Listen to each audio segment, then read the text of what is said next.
अहमदाबाद के अंदर एक एयर इंडिया का प्लेन क्रैश हुआ है, जो कि अभी तक का सबसे बड़ा प्लेन क्रैश हादसा बताया जा रहा है। एयर इंडिया की फ्लाइट AI-171 जो कि जाने वाली थी अहमदाबाद से लंदन के लिए, और उसके अंदर 242 के समथिंग पैसेंजर बैठे हुए थे। साथ में कुछ क्रू मेंबर भी थे जिनकी संख्या 10 के आसपास बताई जा रही है। और प्लेन टेक ऑफ करने के मात्र 40 सेकंड बाद एक रेजिडेंशियल एरिया में जा टकराया, प्लेन क्रैश हो गया। और वहां पर एक बीजे मेडिकल कॉलेज है अहमदाबाद के अंदर, उसका मैश है, वहां पर उसका हॉस्टल है, उससे जा टकराया। और वहां पर भी कुछ लोगों की, यानी कि आप कहें तो मेडिकल स्टूडेंट्स की मौत हुई है, जिनका अभी आंकड़ा सामने नहीं आया। इसके साथ ही जो मरने वाले पैसेंजर है उसके अंदर 169 पैसेंजर तो भारतीय पैसेंजर थे और 59 पैसेंजर ब्रिटिश पैसेंजर थे, 7 पुर्तगाल के पैसेंजर थे और एक कनाडा का पैसेंजर था। उसके साथ ही गुजरात के पूर्व मुख्यमंत्री विजय रूपाली भी शामिल थे।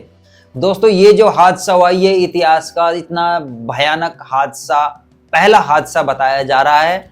और ये जो हादसा हुआ, ये बोइंग का 787 ड्रीम लाइनर प्लेन था, जिसका कि सेफ्टी रिकॉर्ड की बात करें तो इसका सेफ्टी रिकॉर्ड एक एक्सीलेंट लेवल का था, बहुत अच्छे लेवल का था इसका सेफ्टी रिकॉर्ड। ये प्लेन इससे पहले कभी भी क्रैश नहीं हुआ।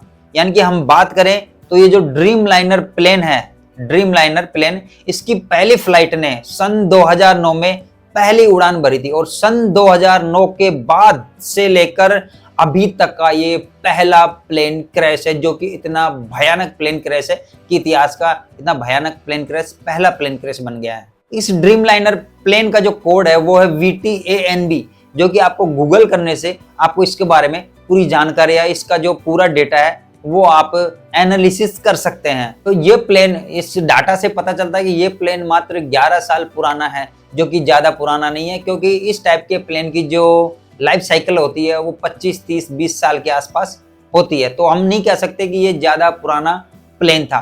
तो दोस्तों, इसके बाद हम बात करते हैं पायलट की। तो इसके अंदर जो पायलट थे उनका नाम सुमित सब्बरवाल था, जिनका जो फ्लाइट रिकॉर्ड है वो 8200 घंटे का था, जो अपने आप में बहुत अच्छा ट्रैक रिकॉर्ड है। तो इसके हिसाब से हम ये भी नहीं कह सकते कि अनएक्सपीरियंस पायलट थे, उसके अंदर पायलट काफी एक्सपीरियंस वाले थे।